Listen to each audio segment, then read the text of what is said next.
జై తెలంగాణ, జై తెలంగాణ.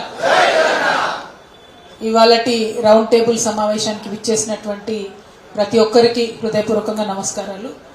గౌరవనీయులు అశోక్ సార్ గారు, మహేందర్ గారు, గంగాధర్ గారు, నాగేంద్ర గారు గ్రూప్ 1, రవి గారు, కూరపాటి శ్రీను గారు, ఇంద్రా నాయక్ గారు, ప్రత్యూష గారు, అట్లానే అనేక మంది విద్యార్థి సంఘాలు, డిఎస్పి, బిఎస్ఎఫ్, ఇట్లా అనేక మంది ఓయూజేఏసీకి సంబంధించిన విద్యార్థి సంఘాలు అందరూ వస్తూ ఉన్నారు. వాళ్ళతో పాటు జాగృతి ఆర్గనైజేషన్ నుంచి పెద్దలు ఇస్మాయిల్ అన్న గారు, మా తమ్ముడు నవీనాచారి గారు, శివారెడ్డి గారు, మహేందర్ గారు, నరేందర్ గారు, చాలా మంది మా నాయకులంతా ఇక్కడ ఉన్నారు. వాళ్ళందరికీ కూడా హృదయపూర్వకంగా నమస్కారాలు.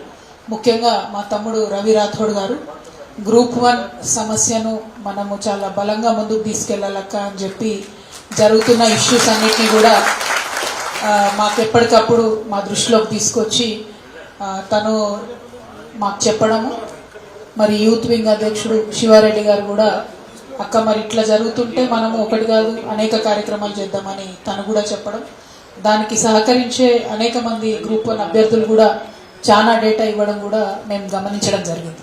అందుకనే ఒక కార్యక్రమం కాదు, 15వ తారీఖు డివిజన్ బెంచ్లో వచ్చేటటువంటి తీర్పు, దాని మీద మన భవిష్యత్తు ఆధారపడి ఉంటుంది, పరీక్షలు రాసినటువంటి విద్యార్థుల భవిష్యత్తు. కాబట్టి 15వ తారీఖు వరకు కూడా వరుసబెట్టి కార్యక్రమాలు తీసుకోవాలని తెలంగాణ జాగృతి నిర్ణయించుకోవడం జరిగింది.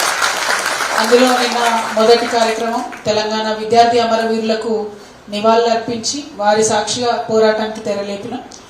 ఈరోజు ఒక రౌండ్ టేబుల్ సమావేశం పెట్టడం వెనుక ముఖ్య ఉద్దేశం ఏంటంటే, చాలా తప్పులు జరిగినాయి. అసలు ఎలక్షన్ ఎగ్జామ్ ఎప్పుడైతే ప్రిలిమినరీ ఎగ్జామ్ పెట్టినరో అప్పటి నుంచి మొదలు పెడితే మొన్న రిజల్ట్స్ ఇచ్చి నోటిఫికేషన్ ఇచ్చేంత వరకు కూడా అడుగడుగున అనేక తప్పులు జరిగినాయి. ఆ తప్పుల్ని ఇదివరకు లెజిస్లేటివ్ కౌన్సిల్లో కూడా నేను ఎత్తి చూపడం జరిగింది. అయినప్పటికీ ప్రభుత్వం పట్టి లేకుండా నిర్లక్ష్యంగా అట్లానే ముందుకు పోతున్నటువంటి సందర్భాన్ని చూస్తున్నాం. సో ఆ జరిగినటువంటి తప్పులన్నీ కూడా ఎండగట్టాల్సినటువంటి అవసరం ఉన్నది.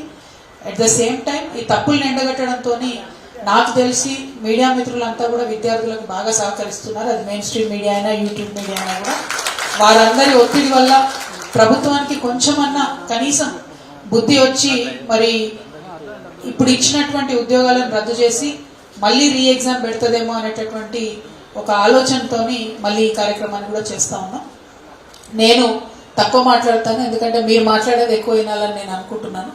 కాబట్టి ఈ కార్యక్రమాన్ని అందరూ కూడా మాట్లాడి పాల్పంచుకోండి, అందరూ కూడా తమ యొక్క అభిప్రాయాలు చెప్పండి. చివరిలో మళ్ళీ గవర్నమెంట్ ఏం డిమాండ్ చేయాలన్నది కూడా రౌండ్ టేబుల్ తీర్మానాలుగా మనం చేసి దాన్ని గవర్నర్ గారికి కూడా పంపుతాము, ముఖ్యమంత్రి గారికి కూడా పంపుతాం. కాబట్టి తీర్మానాలు చివరిలో చేసుకుందాం. సో ఇప్పుడు అల్టిమేట్గా ఒకటే మాట, తెచ్చుకున్నదే తెలంగాణ ఉద్యోగాల కోసం, తెచ్చుకున్నదే తెలంగాణ విద్యార్థుల కోసం. అటువంటి విద్యార్థులకు, నిరుద్యోగులకు అన్యాయం జరుగుతుంటే మాత్రం చూస్తూ ఊరుకునేది లేదు. మీ పక్షాన మేముంటాం, తెలంగాణ జాగృతి ఉంటుందని మళ్ళొకసారి నిరుద్యోగ మిత్రులకు, విద్యార్థి మిత్రులకు భరోసానిస్తూ మరి కార్యక్రమాన్ని ఉద్దేశించి మాట్లాడవలసిందిగా మహేందర్ రెడ్డి గారిని కోరుతాం.